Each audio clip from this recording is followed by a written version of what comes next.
Pues muchísimas gracias. La verdad es que es un honor poder moderar esta mesa.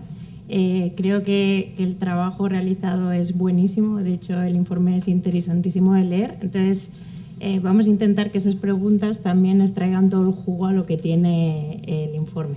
Por introducir la mesa que tenemos brevemente, tenemos a Manuel León, que es profesor de investigación en matemáticas del Consejo Superior de Investigaciones Científicas y académico de número de la Real Academia de Ciencias Exactas, Físicas y Naturales y correspondiente de la Real Academia de Ciencias de Canarias. También contamos con Andrés Pedreño, cofundador y presidente no ejecutivo de ITIS, director del Observatorio para el Análisis y Desarrollo Económico de Internet en España, ADEI. También es presidente de Alicantec, director del Observatorio FinTech y director del Observatorio de Inteligencia Artificial. Contamos con Francisco Marín, presidente del Consejo Asesor de AIMIN y Premio Nacional a la Trayectoria Innovadora 2020. Y por último, también contamos con María José Alonso, que es catedrática de Farmacia y Tecnología Farmacéutica en la Universidad de Santiago de Compostela.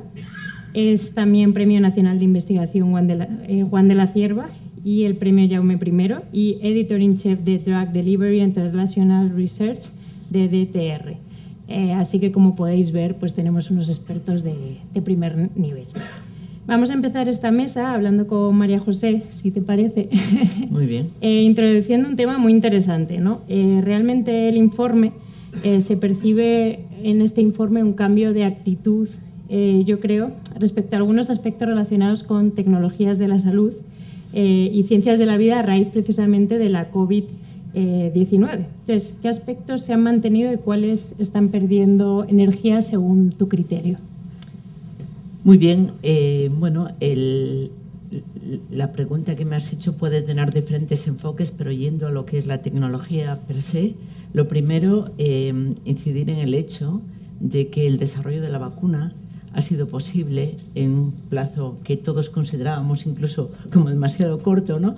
Pero ha sido posible gracias a la convergencia de tecnologías que se han desarrollado a lo largo de medio siglo, de décadas. Estamos hablando de la tecnología de fabricación del ARN mensajero, estamos hablando de la biotecnología, por supuesto, de la inteligencia artificial que ayudó a identificar aquellas regiones más deseables para el desarrollo de una vacuna y, por supuesto, todas las ómicas, proteómica, genómica, que nos permitió identificar el RNA del virus en muy poco tiempo.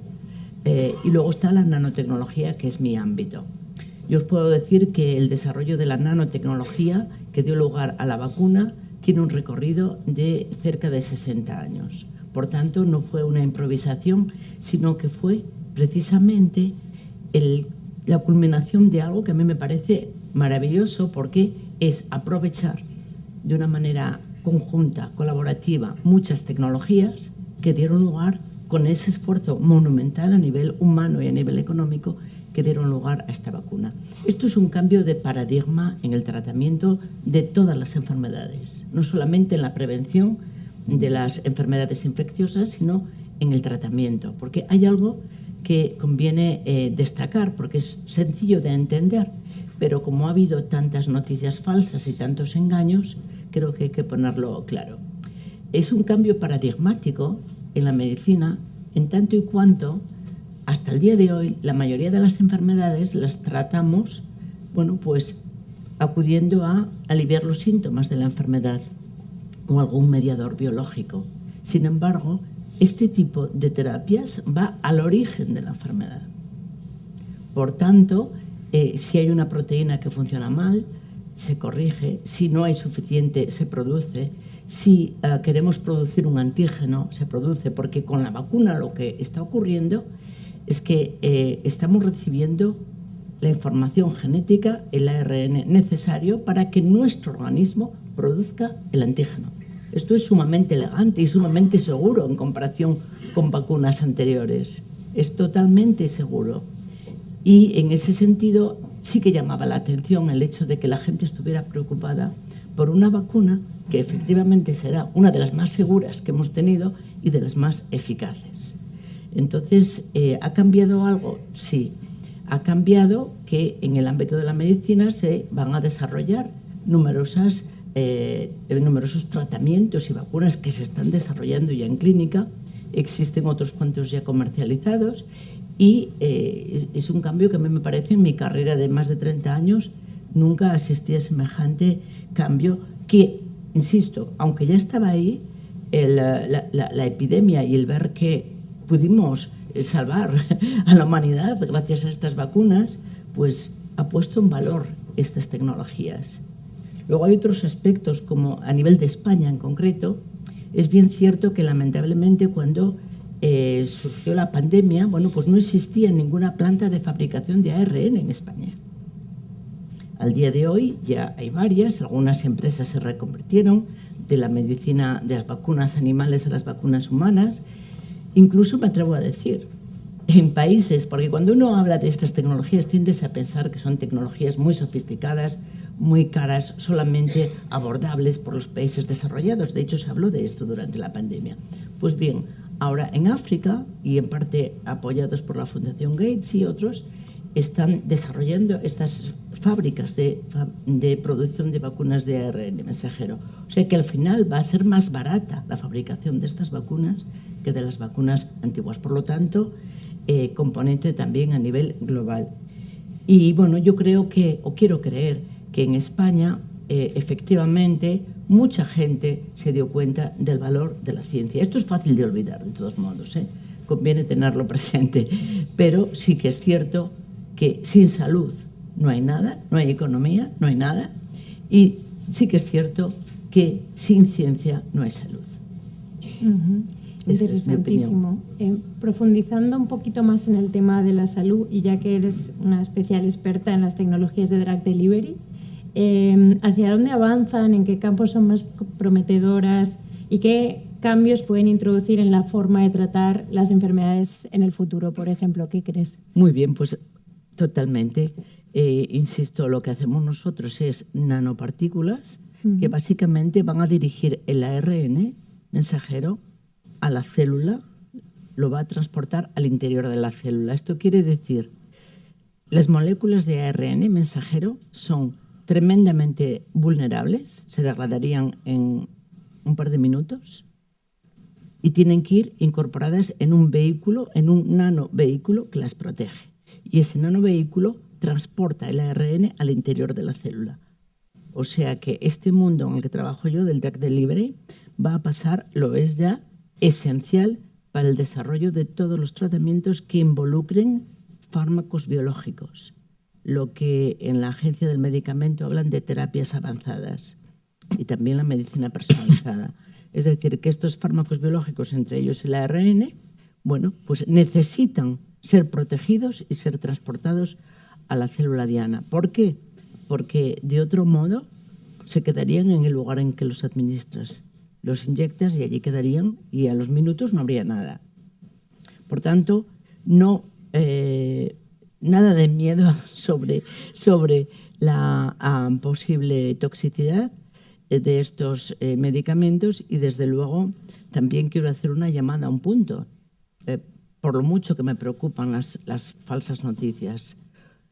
A veces el término RNA, el término nanopartícula, y dices, bueno, a ver qué va a ser esto. Hay gente que habla de que nos modifican genéticamente, y bueno, muchas ideas erróneas, ¿no?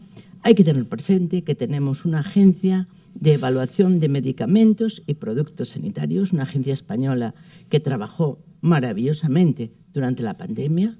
Además, dependemos de la agencia europea, y que el nivel de seguridad con el que se comercializan al día de hoy los medicamentos y las vacunas es absolutamente extraordinario. Tan extraordinario es que esto efectivamente representa un coste añadido, porque hay que hacer muchísimos estudios, ¿no? Pero en cuanto a los ámbitos, bueno, pues digamos que la nanotecnología de liberación de vacunas, de fármacos, no tiene un foco terapéutico. Es decir, que cualquier patología se puede beneficiar en tanto y cuanto se pueda tratar con estos fármacos biológicos. Por tanto, nosotros en nuestro laboratorio hemos abordado todo tipo de patologías. En estos momentos el foco lo tenemos en 3 ámbitos que creemos que son muy, muy importantes. Uno de ellos es el cáncer, sin duda. A ver, todos sabemos que en el tema del cáncer es muy conveniente llevar el fármaco a la diana terapéutica para que no nos cause efectos adversos. En el ámbito que me preocupa mucho del cerebro, del sistema nervioso central, el número de enfermedades va aumentando, tanto a nivel de enfermedades neurodegenerativas como enfermedades psiquiátricas, y hace falta nuevos tratamientos. Hay también el ARN y otros, pues prometen mucho, pero nuestro cerebro está muy bien protegido. Hay una barrera enorme y tenemos que diseñar el modo para hacer llegar los fármacos al cerebro. Y, por supuesto, seguir con las vacunas. Y cuando hablo de vacunas, quiero hacer otro inciso. Al día de hoy, no solamente estamos trabajando con vacunas para prevenir enfermedades infecciosas, y estamos ahí porque otro virus puede llegar, pero estaremos preparados, ¿no? Pero también el cáncer. En estos momentos hay varios prototipos de tratamientos del cáncer con vacunas, que no es quiero que no se entienda mal, porque a veces los términos científicos son un poco complejos, ¿no? Estas vacunas frente al cáncer llamamos vacunas terapéuticas, porque no es que te la administres para prevenir el cáncer, sino que te la administras para tratar el cáncer, idealmente en estadios muy tempranos. Y por último, y no menos importante, es el ámbito del diagnóstico, porque claro, se trata no solamente de conseguir mejores tratamientos, sino también de detectar la enfermedad antes. Ese es un problema que, pues efectivamente es muy importante. Y también ahí la nanotecnología está aportando ya, de hecho, pues soluciones muy, muy, muy valiosas. Qué interesante, ¿verdad? Yo creo que vamos a pasar también a otro tema que está muy candente. Pasamos de la parte más nano a la inteligencia artificial. Andrés y Manuel, por cambiar un poquito de tercio. Respecto al informe anterior, este año la inteligencia artificial ha sido totalmente omnipresente. Creo que no solo en el informe, todos podemos ver en prensa y todo lo que está generando. Desde los incendios hasta el diagnóstico inteligente, pues tienen fuertes vínculos con ella. Ahora que la ola empieza quizá a bajar un poco, ¿qué casos de uso os resultan más convincentes de cara al futuro? ¿Y por dónde empezamos para preparar a la sociedad y a la economía para aprovechar todas las posibilidades que realmente ofrece esta tecnología? ¿Qué creéis ambos? Bueno, sí. Efectivamente hay un problema de que la sociedad, el ciudadano, sea consciente de lo que la inteligencia artificial le puede aportar, porque a veces en los medios de comunicación se hace más hincapié en lo malo que genera la inteligencia artificial y no en lo bueno. Hablaba ahora María José de los diagnósticos. Los diagnósticos con la inteligencia artificial van a ser fundamentales porque se va a poder diagnosticar muchísimo más rápidamente y eso va a ser incidir directamente en la salud del ciudadano. O yo que sé, otro de los temas de que se hablaba de los incendios forestales, pues la inteligencia artificial también puede ayudar a desarrollar métodos para prevenir esos incendios. Yo creo que hay que concienciar al ciudadano de esas ventajas que le va a proporcionar la inteligencia artificial. Directamente va a incidir en su vida diaria, pero también los poderes públicos tienen que hacer todo lo posible para que eso llegue al ciudadano y facilitar que luego las empresas, las compañías, la industria pueda utilizar la inteligencia artificial para desarrollar, porque a veces el problema que tenemos en España es que se crea un instituto de inteligencia artificial o un centro nacional de inteligencia artificial y para ponerse en marcha tarda muchísimo tiempo. Entonces, esas cosas, el mercado necesita que eso esté ya, no está todavía el centro de inteligencia artificial en marcha, debería estar ya en marcha. Sí. Primero, dar las gracias a la Fundación y es un privilegio estar aquí en esta mesa. Bueno, los economistas, yo creo que tenemos claro que la inteligencia artificial es una tecnología de propósito general de utilidad general que está llamada a tener un impacto enorme en el Producto Interior Bruto, en todos los sectores productivos. Y entonces, en ese sentido, bueno, pues yo creo que todas las estimaciones que se han hecho nos deben animar a tomar posicionamiento en términos de una tecnología que es capaz de incrementar la productividad de prácticamente todos los sectores, de lograr avances científicos, en definitiva, darle competitividad a sectores clave dentro de la economía española, ¿no? Antes, en las estimaciones que nosotros manejábamos, pues se utilizaba, por ejemplo, la del foro de Davos, la World Economic Forum, y ahí se estimaba que, bueno, dentro de unos años podía explicar casi la mitad del Producto Interior Bruto, del crecimiento del Producto Interior Bruto en los países desarrollados. Esto ya se ha puesto en crisis, esta estimación, con la IA generativa. McKinsey, que ha hecho, yo creo que un buen estudio sobre 62 casos de uso, estima que todos los años la IA generativa, solo la IA generativa, en esos 62 casos de uso, generará el equivalente al Producto Interior Bruto del Reino Unido, sin contar el impacto que tiene en la industria del software, que es el principal impacto. Realmente los modelos LLM están siendo bastante buenos a la hora de manejar el código, de proponer el código, corregir el código, de explicar el código, todo esto, ¿no? Entonces, dejando esto, y solamente en los casos de uso más convencionales, estamos hablando que si España pues participa 1,2, 1,3 del Producto Interior Bruto, eso significaría que cada año esa tecnología genera el Producto Interior Bruto de la provincia de Valencia, o lo que gasta todo el Estado español y las comunidades autónomas en educación. Entonces, es un tema para tomarlo muy en serio. Casos de uso, pues evidentemente está llamada a transformar la sanidad, porque evidentemente ahí donde hay muchos datos y hay complejidad, la inteligencia artificial, la capacidad de computación y la inteligencia artificial puede echar una mano. Es decir, el cerebro humano es difícil ya de se lea todo sobre una materia o asimile una cantidad de datos complejísimos. La inteligencia artificial crea patrones, capacidades de predicción, en definitiva nos ayuda a administrar la complejidad. Complejidad de texto, complejidad numérica, complejidad. Entonces, ¿qué necesitamos? Pues para aplicar ese potencial que tienen muchísimos sectores y donde la IA puede alcanzar productividad, competitividad, en nuestro turismo, en nuestra sanidad, etcétera, necesita datos. Necesita una regulación que sea eficaz. O sea, una sobreregulación, por ejemplo, una sobrevaloración de todos ponderamos lo bueno que es nuestra privacidad, la ética, todo este gran discurso que en definitiva tenemos, sin duda. Pero, cuidado, hay que llevar cuidado en ser efectivos y eficaces. Una sobreregulación nos impide probablemente pues, conseguir efectos que deseamos. Pongo un ejemplo. Somos un país realmente muy bueno en el tema de órganos, donación de órganos. Probablemente el país más eficiente del mundo. Sí. Tenemos una legislación clara, operativa, eficaz, y esto nos permite realmente, un tema complejo como es ese, administrarlo realmente bien. Intentemos donar nuestros datos médicos, que es imposible. Si yo he intentado donar mis datos médicos, bueno, pues ese es el alimento que necesitas tú, ¿no? Y necesitan todos los especialistas, en definitiva, para crear patrones. El cáncer en cada persona prácticamente se desarrolla de una forma específica, el estilo de vida, su genoma, es decir, es complejidad, datos que en definitiva convendrían ser administrados operativamente para investigar, para poder realmente predecir, diseñar los fármacos que son más efectivos, en fin, todo esto.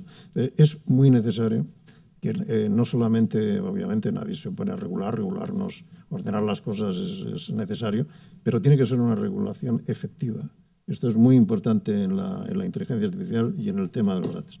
Y los casos de uso, entonces, saldrán por sí solos, ¿no?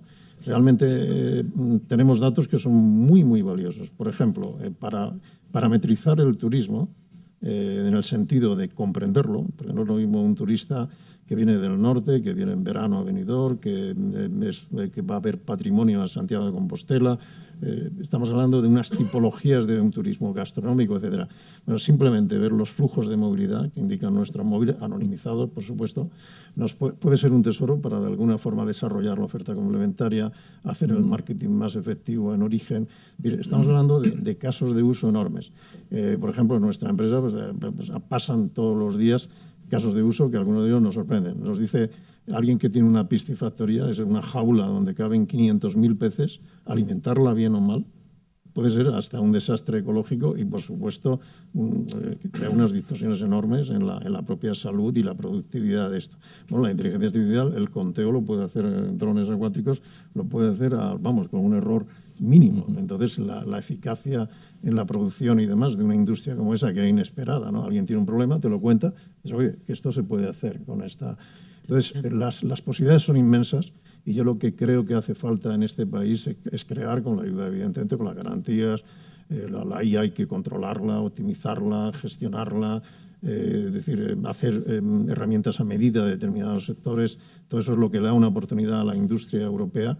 Pero, en definitiva, yo creo que este país debería tener una cultura favorable a la inteligencia artificial y que esto realmente fuéramos uno de los campeones que destacaran por el buen uso y explotación de la inteligencia artificial.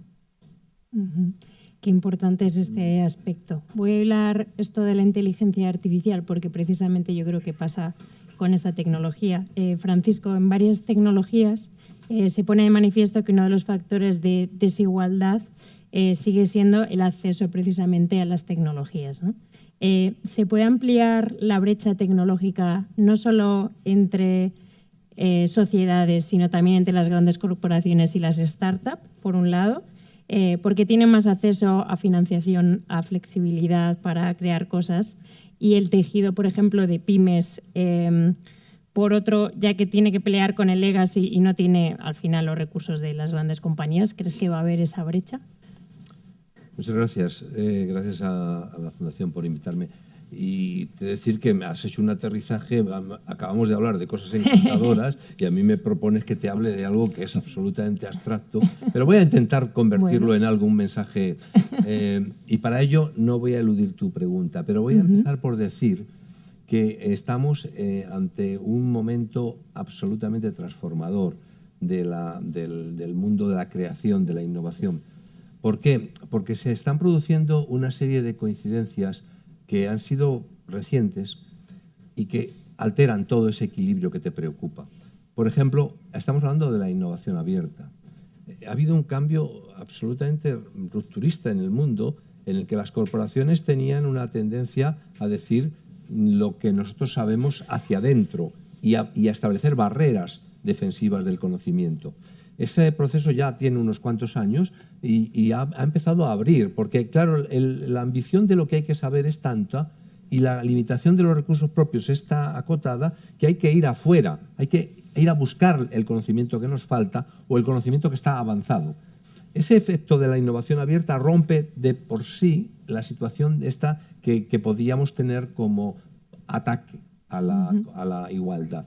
Pero además se ha producido otro efecto que es paralelo y coincidente, afortunadamente, que es la universalización del conocimiento. Hoy todo el mundo casi puede llegar a un sitio y tocar y tener información de lo que está pasando. Los cursos abiertos de las universidades más abiertas del mundo, Harvard, MIT, no sé qué, todo el mundo puede llegar a conocer qué se está pensando en este momento en las tecnologías casi punteras.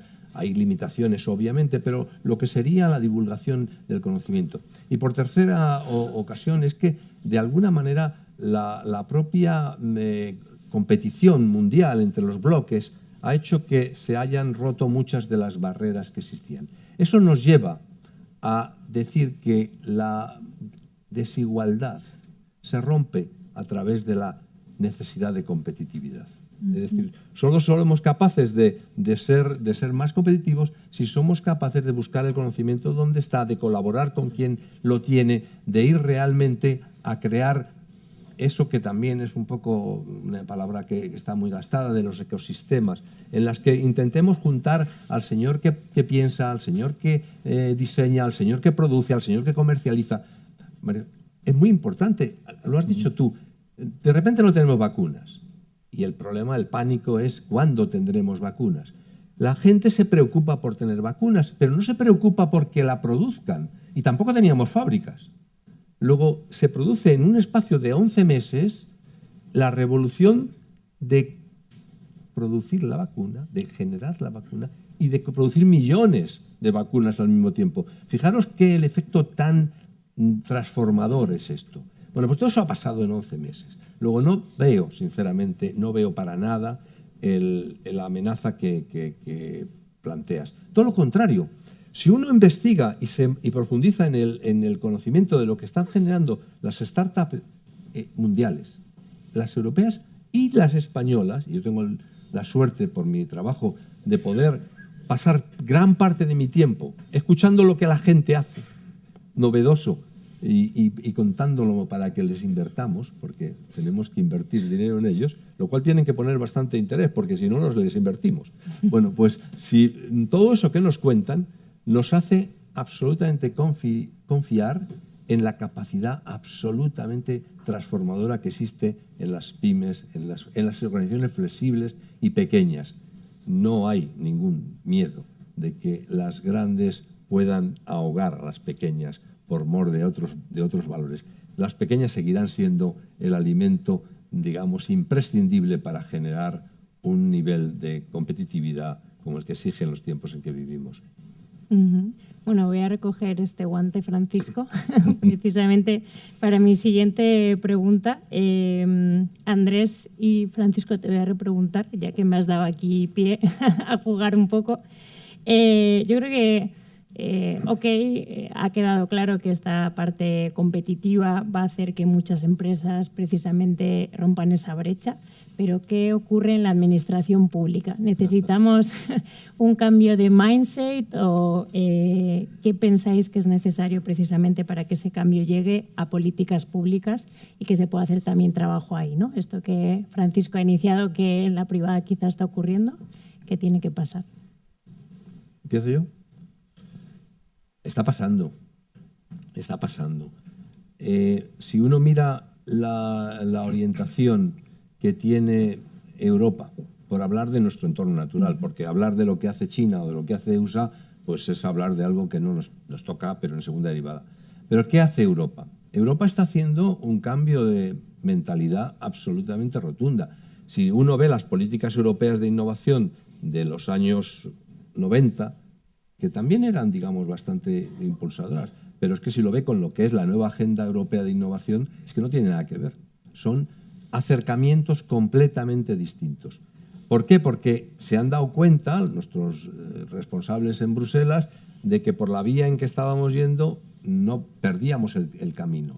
¿Y qué se está haciendo? Se está hablando de nuevas agendas territoriales en las que, fíjate qué bonito, se habla de las regiones tecnológicas. Ya no estamos hablando solo de los hubs, de los países, de las ciudades. No, ahora hablamos de regiones y se habla de potenciar todo lo que tiene de novedad, de innovación en las regiones.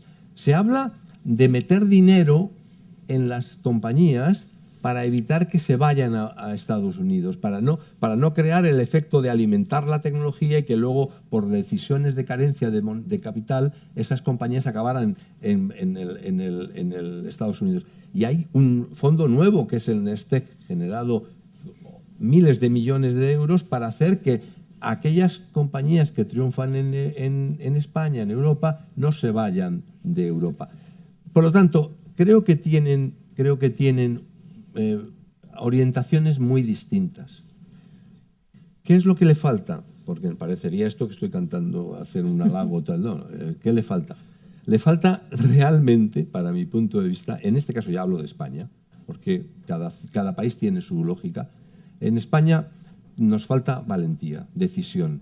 Nos falta decisión de reconocer que no estamos bien en innovación y no estamos bien en innovación si estamos en la posición 30 del European Innovation Scoreboard. Si estamos mal en innovación, tendremos que hacer políticas que son distintas de las que llevamos haciendo hasta ahora. ¿O es que pensamos que reproduciendo lo que hacemos vamos a mejorar? No. Luego, hay que ser valiente para reconocer que lo que hemos venido haciendo hasta ahora, que ha sido creer que meter dinero en la I+D va a repercutir en el éxito de la innovación, cambiar el paradigma de que la innovación es la consecuencia de la I+D, para pasar a decir que la innovación es la consecuencia de un multisector en la que intervienen toda la sociedad, la empresa, el público, los investigadores, los ayuntamientos, las asociaciones de usuarios. El otro día estaba en un foro hablando de políticas específicas de innovación, y ¿a quién me encontré? A una asociación de enfermos de cáncer. Y tú dirías, ¿pero qué demonios hace una asociación de enfermos de cáncer? Y dijo, claramente, es que mira, mi arreglo, mi solución está en ustedes. Como ustedes no innoven más, yo me muero. Quiero decirse, todos tenemos que tener una visión absolutamente más centrada de lo que es nuestro rol para cambiar la innovación. Andrés. Pues yo como... Bueno, muchísimas gracias. Ha Mis sido un disculpas placer. enormes, estoy disfrutando mucho de escuchar a todos los que participan y gracias a la Fundación. Buenas tardes a todos. Bueno, como tú has sido muy correcto, yo voy a ser más crítico, así podemos balancearnos en este tema. Efectivamente, lo que has dicho lo suscribo, no hay ningún tipo de contradicción con lo que voy a decir, pero sin embargo creo que voy a resaltar más las insuficiencias que tiene con respecto a la economía digital, que es un motor de la economía actualmente. Antes lo comentábamos un poco en el preámbulo. Fijaros que en los últimos años en Estados Unidos y en China han ocurrido cosas interesantes, y es que una nueva economía que no existía hace 20 años, prácticamente Microsoft y pocas empresas la representaban con un cierto volumen, ahora mismo equivalen esas empresas a varias veces el Producto Interior Bruto de España. En Cupertino, en 250.000 metros cuadrados, Apple, una empresa de hace 20 años, es casi 3 veces el Producto Interior Bruto de España. Google, 1 y pico. Amazon, 1 y pico. Es decir, tenemos 10 o 12 empresas que son como economías europeas y que se han producido en los últimos años. ¿Y dónde está Europa esto? Pues Europa efectivamente no tiene gigantes tecnológicos de ese tamaño, estamos hablando de gigantes tecnológicos digitales, no tiene casi unicornios comparativamente, porque nuestros ecosistemas relativamente son débiles, ecosistemas digitales estamos hablando. Es decir, si juntamos todos los ecosistemas europeos, con respecto al Silicon Valley, por ejemplo, quedarían chiquititos en términos de volumen, de todo cualquier indicador, ¿no? Y nuestras startups tienen problemas de escalabilidad. Y entonces ahí, si realmente hubiera que hacer una petición a la Administración, yo diría que la regulación tiene que ser efectiva, los ecosistemas tienen que ser robustos, los sistemas universitarios tienen que ser muy cercanos tienen que jugar su rol.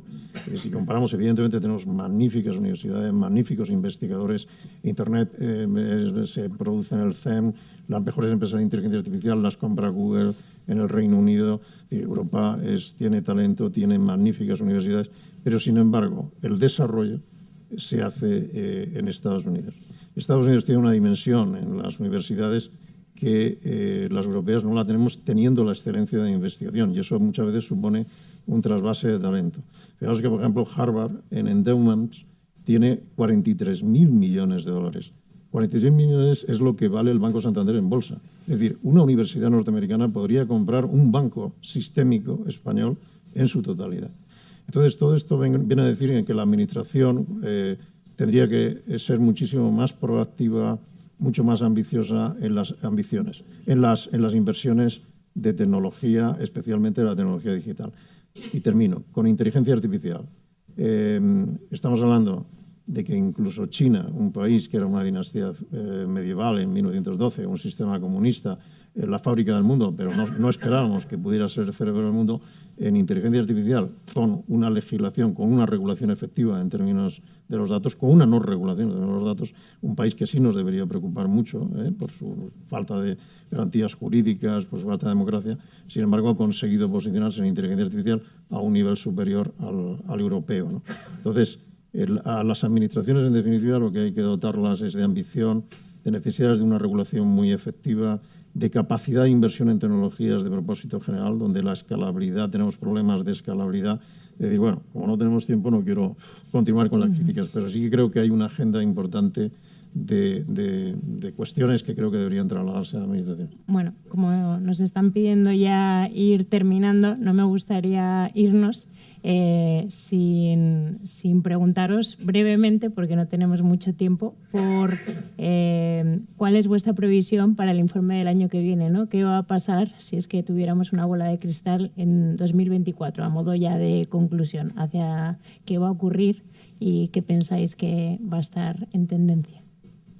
Yo pienso que la inteligencia artificial va a seguir siendo el leitmotiv de casi todo, porque lo estamos viendo y eso ha llegado. Ya teníamos inteligencia artificial, pero la nueva inteligencia artificial es mucho más potente y va a estar desarrollándose y va a ser, yo creo que lo que nos va a dirigir en muchísimos aspectos y nos va a permitir cambiar mucho el mundo que conocemos. Yo creo que por ahí, y aprovecho como matemático, pues que es una ocasión magnífica para los matemáticos para que la gente entienda que las matemáticas son muy importantes para nuestra vida diaria y es lo que está detrás de la inteligencia artificial. Y tanto. Francisco, tú brevemente, ¿qué piensas? Brevemente, ¿es una recomendación? Sí, no. Básicamente no. Tres cosas muy rápidas, porque creo que hay tres vectores indiscutibles. El dato, porque para mí la inteligencia artificial es una herramienta que trabaja sobre algo y trabaja sobre datos. Luego, para mí es el dato, y además digo que España en eso tiene una ventaja, que puede jugar. Tenemos capacidad, tenemos conocimiento, por lo tanto el dato. El bio, creo que ya lo ha dicho, digamos, lo que está por venir es absolutamente impensable casi, con todas las técnicas nuevas que nos van a corregir enfermedades que pensábamos que no podíamos. Y la tercera son las comunicaciones. Y las telecomunicaciones y las comunicaciones en general como un elemento imprescindible para las otras dos. Ninguna de las otras dos sería viable si no tenemos detrás un acceso a la información tremenda. Y ahí en España, en eso España también tiene, digamos, elementos. Sabéis que somos una de las sociedades más donde la población tiene un acceso a los datos más potentes del mundo a través del cableado de fibra de nuestro país. Pero también es hace poco que hemos tenido una noticia estupenda, y es que vamos a disponer de una información, de un satélite que nos va a llevar en la nube a todos los rincones de nuestro planeta, de nuestro país, perdón. Es decir, dato, salud, comunicaciones serán los tres autopistas, sin duda alguna, del informe 24. Andrés, el último titular, ya que tienen que entrar ellos. Reafirmo el tema de la inteligencia artificial. Creo que además van a surgir numerosísimos casos de uso, especialmente incluso inesperado en las profesiones. La IA generativa en el ámbito profesional le puede dar de una eficacia, una productividad extraordinaria. Y lo único que añadiría, porque creo que lo habéis dicho todo, sería que si la computación cuántica evidentemente da un pequeño salto, hará un maridaje espectacular, pues la capacidad computacional con la inteligencia artificial y otras tecnologías, Internet de la cosa, todas aquellas que producen datos, ¿no? Entonces, bueno, yo creo que realmente la versión que podemos dar es de ilusionar a los científicos y a las industrias para que realmente cuando una institución como la vuestra pues identifica 10 tecnologías, nos las tomemos muy en serio y tengamos la máxima ilusión en los jóvenes investigadores, en las empresas, para poder sacarle el máximo partido. Eso es muy importante. Pues de verdad, muchísimas gracias. Yo me quedaría aquí escuchándoos toda la tarde.